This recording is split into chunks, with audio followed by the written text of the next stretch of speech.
सरकार कोणतंही असलं तरी महिलांना आरक्षण देऊ शकत नाही हा आतापर्यंतचा इतिहास आहे। कारण महिलांना संसदेत आरक्षण पाहिजे याची चर्चा फक्त सध्या होती असं नाहीये।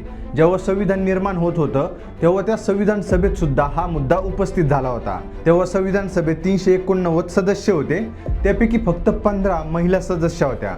म्हणून महिलांना राजकीय आरक्षण देण्यात यावे यावर अनेक चर्चा झाल्या, पण तेव्हाही जेंडरच्या आधारावर स्पेशल आरक्षण किंवा प्रावधान केले नाही पाहिजे असं सर्वांचं एकमत झालं। आणि पुढे 1946 मध्ये हंसा मेहता, स्वातंत्र्य सेनानी रेणुका रे, पौर्णिमा बॅनर्जी या महिलांनी सुद्धा आरक्षणासाठी लढा चालूच ठेवला होता, पण त्यांना काही यश आलं नाही। त्यानंतर जवळपास 50 वर्षांनी म्हणजे 1992 मध्ये संविधानात 73 व 74वी घटना दुरुस्ती करण्यात आली आणि संपूर्ण देशामध्ये पंचायत राज किंवा नगरपालिका सिस्टीम चालू करण्यात आली। आणि त्यावेळी त्या सिस्टीममध्ये महिलांचं प्रतिनिधित्व वाढावं म्हणून महिलांसाठी 1/3 जागा राखीव ठेवण्यात आल्या। आता हे भारताच्या इतिहासात पहिल्यांदा घडलं होतं, पण तरीही राष्ट्रीय किंवा राज्य स्तरावर म्हणजे आमदार खासदार या ठिकाणी महिलांना आरक्षण मिळालं नव्हतं। त्यानंतर 1996 मध्ये देवगौडा यांच्या युती सरकारने महिलांसाठी 33% आरक्षण असे विधेयक सुद्धा आणले होते, पण त्यांचं सरकार गेल्याने ते तिथंच संपलं।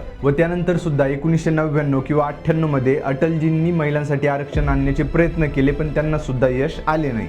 व पुढे 2010 मध्ये सुद्धा डॉक्टर मनमोहन सिंग यांच्या सरकारने महिला आरक्षणाचं बिल राज्यसभेत पारित केलं, पण लोकसभेत मांडलंच नाही। असे खूप प्रयत्न झाले महिलांना आरक्षण देण्यासाठी, पण एक सुद्धा सक्सेसफुल झालं नाही।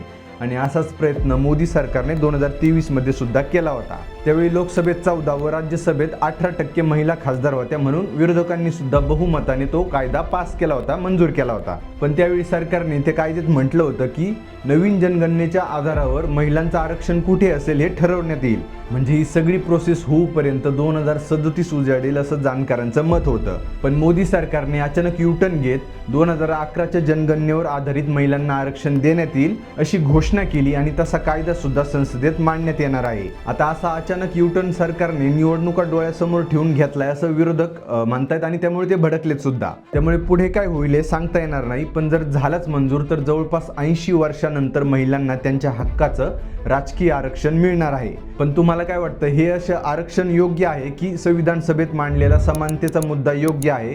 हे मला कॉमेंट्समध्ये सांगा आणि अशाच माहितीकरिता मला फॉलो करा। धन्यवाद।